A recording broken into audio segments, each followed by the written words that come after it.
آج ماہ رمضان کا پہلا جمعہ آ گیا، صرف 3 بار پڑھ لو۔ یہ سورت رمضان کے پہلے جمعہ پڑھنی ہے، اس گھر کا بچہ اربپتی بن جاتا ہے۔ یہ سورت ضرور پڑھ لو، غیبی مدد ملتی ہے۔ بسم اللہ الرحمن الرحیم۔ محترم ناظرین، ماہ رمضان کا پہلا جمعہ آ گیا۔ کتنا خوش قسمت ہے وہ بندہ جو اپنے قبولیت والے دن میں صرف 1 منٹ اس تسبیح کو پڑھ لے گا۔ محترم ناظرین، رمضان المبارک کے 3 گھنٹے بہت قیمتی ہیں، بس اگر آپ ان کی حفاظت کریں تو یہ 3 گھنٹے ماہ رمضان کے آخر تک 90 گھنٹے ہو جائیں گے۔ یہ 3 گھنٹے ہیں افطار کا گھنٹہ۔ افطاری جلدی تیار کیجئے اور دعا کے لیے وقت نکالیے، کیونکہ روزے دار کی دعا اس وقت رد نہیں ہوتی، لہٰذا خود اپنے لیے، عزیزوں اور مرحومین کے لیے دعا کریں۔ دوسرا گھنٹہ رات کا آخری گھنٹہ، بس خدا بند عالم سے خلوت کریں کہ اللہ آواز دیتا ہے۔ کیا کوئی درخواست کرنے والا ہے کہ میں قبول کروں؟ کیا کوئی استغفار کرنے والا ہے کہ میں اس کو معاف کر دوں؟ بس اس وقت تم استغفار کرو۔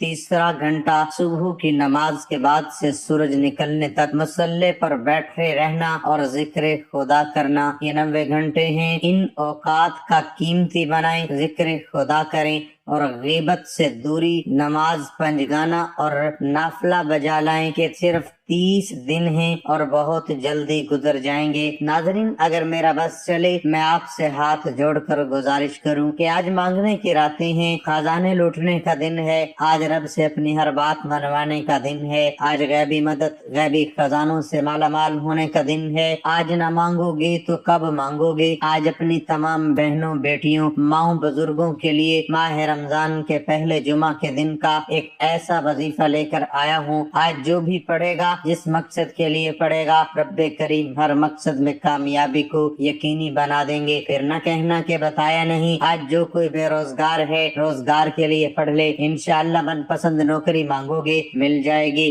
آج وظیفہ پڑھ کر رب کریم سے کئی ہفتوں، کئی دنوں تک انتظار نہیں کرنا پڑے گا۔ آج ماہ رمضان کا پہلا جمعہ ہے۔ آج آپ مانگتے چلے جاؤ گے، فرشتے رب کے حکم سے آپ کو دیتے چلے جائیں گے۔ آج من پسند شادی کے لیے پڑھ لو۔ آپ قرض جیسی دلدل سے بچنا چاہتے ہو، قرض نے جینا حرام کر رکھا ہے، قرض سے ہمیشہ کے لیے نجات کے لیے پڑھ لو۔ آج قرض جیسی دلدل سے مکمل نجات نصیب ہو جائے گی۔ آج جو کوئی پریشان ہے، بیمار ہے، لاچار ہے، لا علاج بیماری میں مبتلا ہے، آج کے دن اپنی لا علاج بیماری کے لیے پڑھ لو، نافرمان اولاد کے لیے پڑھ لو، نافرمان شوہر کے لیے پڑھ لو، گھر میں سکون اور برکت کے لیے پڑھ لو۔ بدقسمت ہے وہ بندہ جو اس دن کو پائے اور رب کریم سے اپنی حاجت کو پورا نہ کرائے۔ اس دن مانگنے والے کو فوری دے دیا جاتا ہے۔ اس دن مانگنے والا منہ سے نکلی ہر حاجت کو پورا کرا لیتا ہے۔ اس دن مانگنے والے کی نسلوں کو رنگ دیا جاتا ہے۔ اور آج آپ بہت سے وظیفے پڑھتے ہوں گے، لیکن آج کے دن جو تسبیح، جو وظیفہ میں آپ کو بتانے جا رہا ہوں، ایک بار بتائے گئے طریقے سے پڑھ لیجئے۔ آج کھلی آنکھوں سے معجزات دیکھیں گے۔ رب کی ذات پڑھنے والے پر اتنا کرم فرمائے گی، اتنی نعمتوں کی برسات فرمائے گی، اتنی کامیابی، عروج اور ترقی نوازے گی کہ آپ دونوں ہاتھ اٹھا کر مجھے دعا دینے پر مجبور ہو جائیں گے کہ واقعی کسی نے وظیفہ بتایا تھا۔ میرا مقصد دکھی انسانیت کی خدمت کرنا ہے۔ میرا مقصد آپ تک وہ اعمال، وہ وظائف لے کر آنا ہے جن کا کوئی وجود ہے، جن کو پڑھنے سے بے شمار فائدے ہوتے ہیں، جن کو لاکھوں لوگوں نے آزمایا اور اپنی حاجات کو پورا کرایا۔ میرا مقصد بنے بنائے وظیفے نہیں بتانا، وہ وظائف لے کر آنا ہے جو واقعی وجود رکھتے ہیں۔ زندگی اب موقع دے رہی ہے، اگر اب نہ مانگو گے تو کب مانگو گے؟ یہ موقع سال میں ایک بار ملتا ہے۔ ماہ رمضان کے پہلے جمعہ کے دن یہ وظیفہ پڑھ لینا 1 منٹ کی تسبیح ہے۔ میرے سمجھانے میں، میرے بتانے میں وقت لگے گا، کیونکہ میں نہیں چاہتا کہ آپ سے کسی بھی قسم کی غلطی کوتاہی ہو جائے۔ اگر آج یہ دن جو سال میں ایک بار آتا ہے، یہ قبولیت کی گھڑیاں چھوٹی سی لاپرواہی سے ضائع ہو گئی تو وظیفے کا فائدہ نہ ہوگا۔ اس لیے میری تمام بہنوں، بیٹیوں، ماؤں، بزرگوں، جو کوئی دکھیارے ہیں، پریشان ہیں، تنگ دست ہیں، آج رب کی ذات بندے کی نہ شکل کو دیکھتی ہے، نہ اعمال کو دیکھتی ہے، اس دن کے صدقے تمام نسلوں کو رنگ دیتی ہے۔ جس گھر میں 1 منٹ کی تسبیح پڑھی جائے گی، اس گھر کا بچہ ارب پتی بن جائے گا۔ اور اس وظیفے کی سب سے بڑی فضیلت یہ ہے کہ یہ وظیفہ مغرب سے پہلے ہر حاجت کو پورا کر دے گا۔ آج کے دن جو بندہ وظیفہ یہ تسبیح پڑھے گا، مصلی چھوڑنے سے پہلے ہر حاجت پوری ہوگی، اور جن کی حاجت فوری طور پر پوری نہیں ہوگی انشاءاللہ مغرب کی اذان سے پہلے آپ کو خوشخبری مل جائے گی۔ اللہ والو، کتنی خوش قسمتی ہے کہ رب کی ذات مغرب سے پہلے ہر حاجت پورا کرنے کو تیار ہے، نسلوں کو رنگنے کے لیے تیار ہے، بگڑے کام سنوارنے کے لیے تیار ہے۔ رب کی ذات کہتی ہے میں مانگنے والے کو پسند کرتی ہوں۔ اب یہ نہ کہنا کہ مانگنے کا طریقہ نہیں آتا۔ آج کے دن ایک ایسی تسبیح آپ کے حوالے کر رہا ہوں، پڑھنے کا طریقہ بھی بتاؤں گا، رب سے مانگنے کا طریقہ بھی بتاؤں گا کہ خزانوں کا مالک کیسے بننا ہے، اپنی ہر حاجت کو کیسے پورا کرانا ہے، اپنے گھر کے حالات کو کیسے بہتر بنانا ہے، بے سکونی بے برکتی سے کیسی نجات پانی ہے۔ ایک ایک نقطہ، ایک ایک بات آپ کو مکمل بتاؤں گا۔ اس وظیفے سے آپ کی تقدیر ہمیشہ ہمیشہ کے لیے بدل جائے گی۔ آج لاپرواہی مت کرنا، آج وظیفہ چھوڑنے کا کوئی بہانہ نہیں۔ جمعہ کا دن پورا موجود ہے، جس کو جب جہاں جیسے وقت مل جائے آپ یہ وظیفہ آپ یہ عمل کر سکتے ہیں۔ آپ دکان پر ہیں، دکان پر پڑھ لو، دفتر میں پڑھ لو، سفر میں پڑھ لو، صرف 1 منٹ نکال کر یہ وظیفہ پڑھنا، اس کے بعد دنیا کا کوئی کام ہے کر لو، صرف 1 منٹ اس وظیفے کو لازمی دینا ہے۔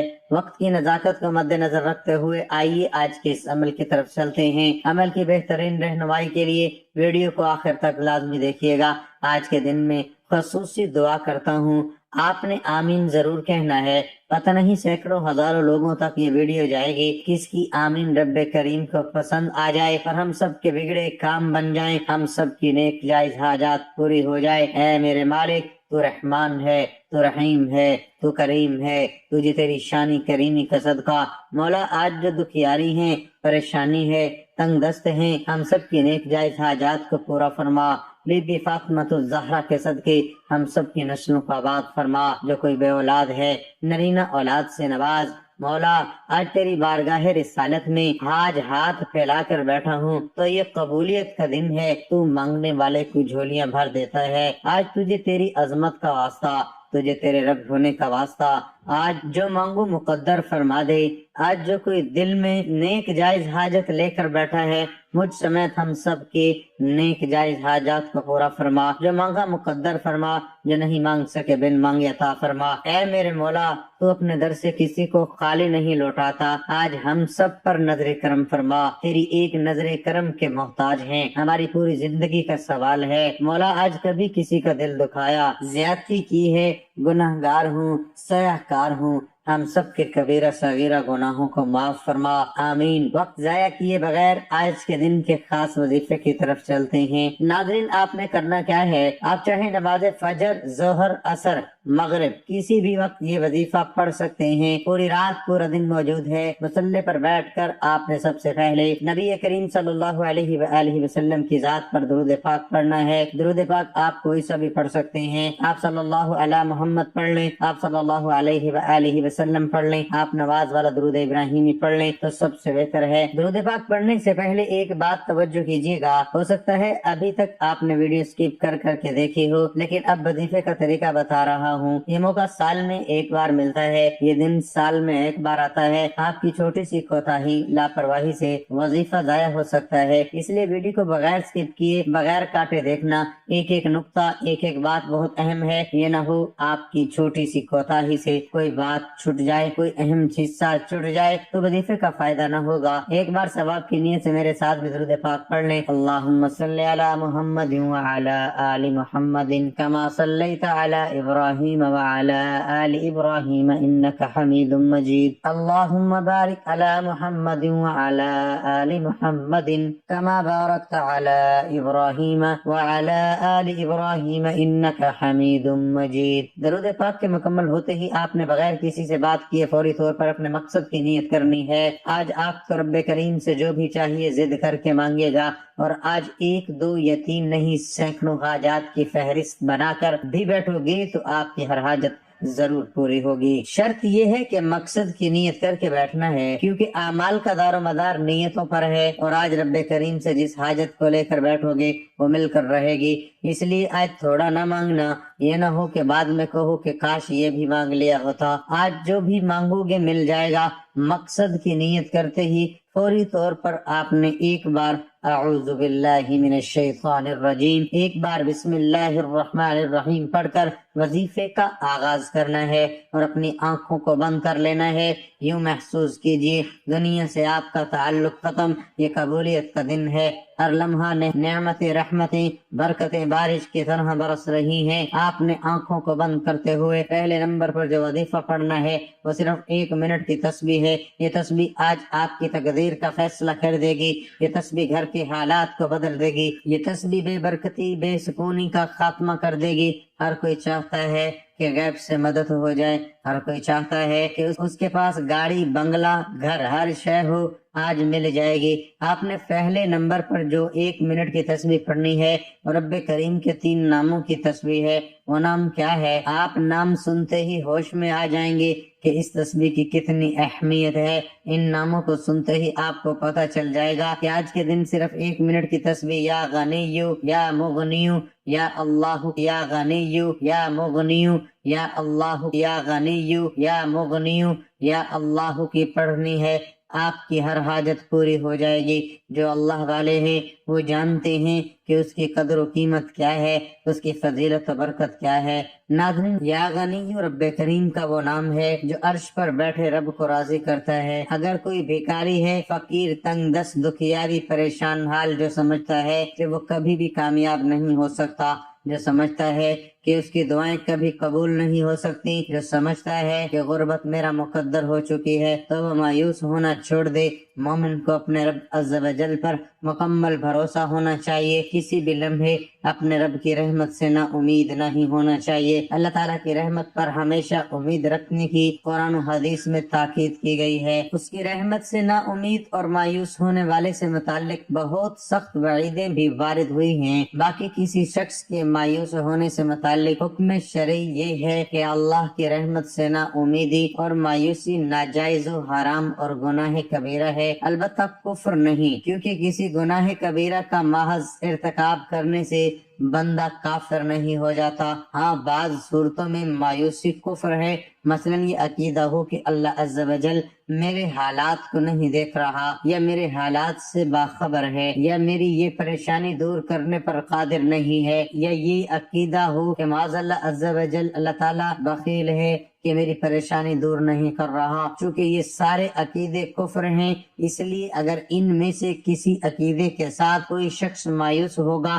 تو بلا شبہ ایسی مایوسی ضرور کفر ہے، اور اگر اس طرح کا کوئی بھی کفری عقیدہ نہ پایا جائے تو پھر مایوسی کفر نہیں، البتہ ناجائز و حرام اور گناہ کبیرہ ضرور ہے۔ اللہ عز و جل قرآن مجید میں ارشاد فرماتا ہے، ترجمہ: تم فرماؤ اے میرے وہ بندو جنہوں نے اپنی جانوں پر زیادتی کی، اللہ کی رحمت سے نہ امید نہ ہو، بے شک اللہ سب گناہ بخش دیتا ہے، بے شک وہی بخشنے والا مہربان ہے۔ اسی طرح ایک اور جگہ ارشاد فرمایا، اپنے رب کی رحمت سے کون نہ امید ہو مگر وہی جو گمراہ ہوئے۔ اللہ تعالیٰ سے اچھا گمان رکھنے سے متعلق حدیث پاک میں ہے کہ ترجمہ: اللہ عز و جل ارشاد فرماتا ہے، میں اپنے بندے کے ساتھ اس کے گمان کے مطابق معاملہ کرتا ہوں، اگر وہ خیر کا گمان کرے تو اس کے لیے خیر ہے، اگر وہ شر کا گمان رکھے تو اس کے لیے شر ہے۔ حدیث پاک میں اللہ کی رحمت سے نا امید ہونے کو گناہ کبیرہ قرار دیا گیا ہے۔ چنانچہ نبی پاک علیہ الصلوۃ والسلام سے کبیرہ گناہوں سے متعلق پوچھا گیا تو ارشاد فرمایا، اللہ تعالیٰ کے ساتھ کسی کو شریک ٹھہرانا، اس کی رحمت سے نا امید ہونا اور اس کی خفیہ تدبیر سے بے خوف ہو جانا ہے۔ مایوسی کے گناہ کبیرہ ہونے سے متعلق علامہ ابن حجر حتمی رحمۃ اللہ علیہ فرماتے ہیں، مایوسی کو گناہ کبیرہ میں شمار کیا گیا ہے، اور یہی ظاہر ہے کیونکہ اس بارے میں بہت سخت وعید وارد ہوئی ہے، بلکہ حدیث پاک میں تو مایوسی کے گناہ ہونے سے متعلق صراحت ہے، بلکہ اس سے بھی بڑھ کر حضرت عبداللہ بن مسعود مسعود رضی اللہ عنہ سے مروی ہے کہ مایوسی اکبر الکبائر یعنی کبیرہ گناہوں میں سے بھی بڑا گناہ ہے، محض گناہ کبیرہ کا ارتکاب کفر نہیں۔ چنانچہ امام اعظم امام ابو حنیفہ رحمۃ اللہ علیہ فرماتے ہیں، ترجمہ: کسی مسلمان کو گناہ کا ارتکاب کرنے کی وجہ سے ہم کافر نہیں قرار دیں گے، اگرچہ وہ گناہ کبیرہ ہی کیوں نہ ہو، بشرط یہ کہ وہ اسے حلال نہ سمجھتا ہو۔ دنیاوی معاملات یا بیماری کے معالجات و اخراجات وغیرہ کے سلسلے میں آدمی ہمت ہار کر مایوس ہو جاتا ہے، اس طرح کی مایوسی کفر نہیں۔ رحمت سے مایوسی کے کفر ہونے کی صورتیں یہ ہیں کہ اللہ عز و جل کو قادر نہ سمجھے، یا اللہ تعالیٰ کو عالم نہ سمجھے، یا اللہ تعالیٰ کو بخیل سمجھے۔ اس لیے ہمیں چاہیے کہ ہر حال میں اپنے رب پر بھروسہ رکھیں، انشاءاللہ وہ آپ کے تمام مسائل حل کر دے گا۔ ناظرین، آپ نے اللہ تعالیٰ کی ذات پر بھروسہ رکھتے ہوئے یہ وظیفہ کرنا ہے۔ اب دنیا جہاں کے تمام کام چھوڑ کر صرف اور صرف ایک تسبیح پڑھ کر دیکھیں، میرا رب فقیروں کو غنی کر دے گا، مانگنے والوں کو بانٹنے والا بنا دے گا۔ آج وہ دن ہے کہ اگر کوئی رب کریم سے 1,00,000 مانگے گا، میرا رب 10,00,000 سے نوازے گا، تو پھر کیوں نہ رب کریم سے اتنا مانگا جائے کہ ہمارے خزانے بھر جائیں۔ آپ نے پڑھنا کیا ہے، توجہ کیجئے گا۔ اب یا غنیو یا مغنیو یا اللہ کو عام تسبیح کی طرح نہیں پڑھنا کہ تسبیح کا دانے پہ دانے پھینکو، یہ وقت قبولیت کا ہے۔ اگر آپ چاہتے ہیں کہ آپ ایک تسبیح جو صرف 1 منٹ میں مکمل ہو جائے گی، ایک تسبیح پڑھ کر مغرب سے پہلے کامیاب ہو جائیں، ہر مقصد میں کامیابی پانا چاہتے ہو، مغرب سے پہلے اپنے گھر کے حالات کو بدلنا چاہتے ہو، تو آپ نے یا غنیو یا مغنیو یا اللہ کو اس محبت کے ساتھ پڑھنا ہے، اس عقیدت کے ساتھ پڑھنا ہے، اس توجہ اور دھیان کے ساتھ پڑھنا ہے کہ جب جب آپ کی زبان سے یا غنیو یا مغنیو یا اللہ نکل رہا ہو، آپ روتے ہوئے، تڑپتے ہوئے، سسکتے ہوئے رب کریم سے مانگتے چلے جائیں۔ یہ میں یقین سے کہتا ہوں کہ آپ کی کوئی خواہش ادھوری نہیں رہے گی۔ ہو سکے تو تسبیح کے دانوں پر پڑھ لو، ہو سکے تو ہاتھ کی انگلیوں پر پڑھ لو۔ یہ ایک تسبیح 100 دانوں کی کرنی ہے، نہ کم پڑھنا ہے نہ زیادہ پڑھنا ہے۔ یہ تسبیح پڑھتے دوران جو جو دل میں آتا چلا جائے گا وہ مل جائے گا۔ اس لیے یہ ایک تسبیح پڑھتے دوران جتنا زیادہ ہو سکتا ہے رب کریم سے مانگتے چلے جانا۔ ایک دن میں کروڑوں پتی بنا دینے والا عمل آپ کے حوالے کر دیا۔ دیکھتے ہیں کون خوش قسمت ہے جو آج کے دن کی یہ خاص تسبیح پڑھے گا۔ جیسے ہی یہ تسبیح مکمل ہو جائے تو فوری طور پر آپ نے دوسرے نمبر پر جو وظیفہ پڑھنا ہے وہ ایک ایسا عمل ہے جسے خاص دولت کا وظیفہ کہا جاتا ہے۔ جس موجودہ نظام میں ہم رہ سکتے ہیں، پیسہ بہت ضروری ہے۔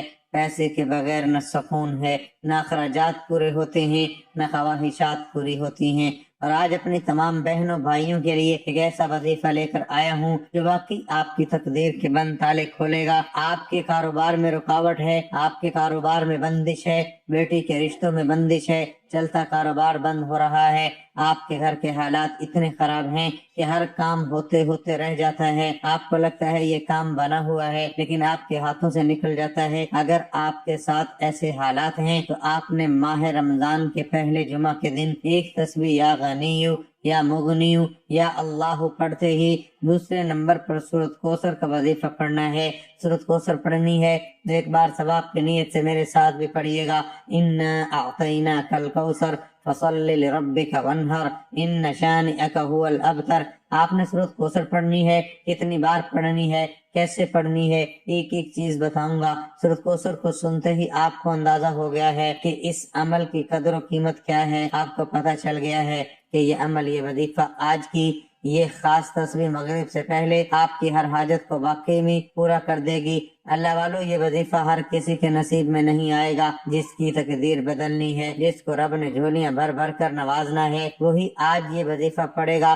آپ نے سورۃ کوثر کو صرف اور صرف 25 بار پڑھنا ہے۔ ایک ایک چیز، ایک ایک نقطہ کیوں سمجھا رہا ہوں؟ کیونکہ وظائف ہر کوئی بتاتا ہے، پڑھنے کا کوئی نہیں بتاتا۔ اگر آپ کے پڑھنے میں چھوٹی سی بھی غلطی ہو گئی تو یہ دن ضائع ہو جائے گا، ابھی بھی چھوٹی سی کوتاہی ہو گئی تو پورا سال پچھتانا پڑے گا۔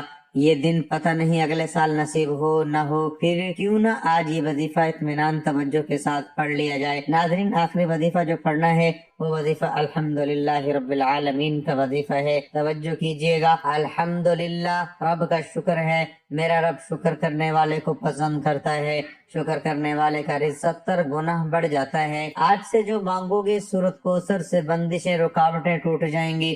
الحمدللہ رب العالمین سے مانگی گئی ہر حاجت 70 گنا زیادہ نوازی جائے گی۔ اگر 1 لاکھ مانگو گی تو 70 لاکھ ملے گا۔ یہ وظیفہ بھی آپ نے 25 مرتبہ پڑھنا ہے۔ انشاءاللہ میرے رب نے چاہا تو صرف اور صرف 25 بار الحمدللہ رب العالمین کو بتائے گئے طریقے سے پڑھنے والے پر فرشتے آسمان سے زمین پر رزق اور دولت کے خزانے لے کر آئیں گے۔ میرا رب چھپڑ پھاڑ کر نوازے گا، اور اتنا نوازے گا کہ آپ کی تجوریاں چھوٹی پڑ جائیں گی۔ اس کے بعد آپ نے وہی درود پاک پڑھنا ہے جو وظیفہ شروع کرنے سے پہلے پڑھا تھا، اور پھر اللہ تعالیٰ سے اپنی حاجتوں کے لیے دعا مانگ لیں۔ انشاءاللہ آپ ساری زندگی مجھے دعائیں دیں گے۔ بہترین انسان وہ ہے جسے گناہ کے بعد یہ احساس ہو جائے کہ اس سے غلطی ہو گئی ہے، اگر اس نے توبہ نہ کی تو یہ غلطی ان کے خالق و مالک کو اس سے ناراض کر دے گی۔ اس سے اپنے معبود و مالک کی ناراضگی کسی صورت بھی برداشت نہیں ہوتی، اس لیے فوری طور پر اللہ کریم کے دربار میں حاضر ہو کر گڑ گڑاتا ہے، اور آئندہ ایسے گناہ نہ کرنے کا پکا عزم کرتے ہوئے توبہ کرتا ہے کہ اے مالک الملک اس مرتبہ معاف کر دے، آئندہ میں ایسا کبھی نہ کروں گا۔ گناہ کے بعد ایسے احساسات اور پھر توبہ کے لیے پیشمانی و ندامت پر مبنی یہ عمل ایک خوش نصیب انسان کے حصے میں آتا ہے، جبکہ اس جہاں میں کئی ایسے بد نصیب سیاہکار بھی ہیں جن کو زندگی بھر یہ احساس نہیں ہوتا کہ ان کا مالک ان سے ناراض ہو چکا ہے، اور وہ ہے کہ دن رات گناہ کرتے چلے جاتے ہیں اور رات کو گہری نیند سوتے ہیں، یہ مزید گناہوں پر مبنی اعمال میں مصروف رہ کر گزار دیتے ہیں، جبکہ اللہ کریم اس وقت پہلے آسمان پر آ کر دنیا والوں کو آواز دیتا ہے، اے دنیا والوں، کوئی ہے جو مجھ سے اپنے گناہوں کی مغفرت طلب کرے، کوئی توبہ کرنے والا میں اسے اپنی رحمت سے بخش دوں۔ اے اللہ، رمضان کا مہینہ قریب آ گیا، بس آپ اس مہینے کو میری سلامتی کا ذریعہ بنائیے، اور مجھے اس مہینے میں گناہوں سے محفوظ فرمائیے، اور میری طرف سے اسے سلامتی والا بنائیے۔ اے اللہ، مجھے صبر و اجر کی امید کے ساتھ اس روزے اور راتوں کی عبادت کی توفیق عطا فرمائیے، اور اس مہینے میں مجھے کوشش کرنے کی، محنت کرنے کی، طاقت کی اور چستی کی توفیق عطا فرمائیے، اور مجھے بچا لیجئے اس مہینے میں اکتاہٹ، تھکنے، سستی اور اونگنے سے، اور اس مہینے میں مجھے شب قدر نصیب فرمائیے جس کو آپ نے ہزاروں مہینے سے بہتر بنایا ہے۔ ناظرین، اللہ کے 99 ناموں میں سے کوئی ایک نام کمنٹ سیکشن میں ضرور لکھیے گا۔ اللہ ہم سب کا حامی و ناصر ہو، آمین۔ ناظرین، اللہ کے 99 ناموں میں سے کوئی ایک نام کمنٹ سیکشن میں ضرور لکھیے گا۔ اللہ ہم سب کا حامی و ناصر ہو، آمین، آمین۔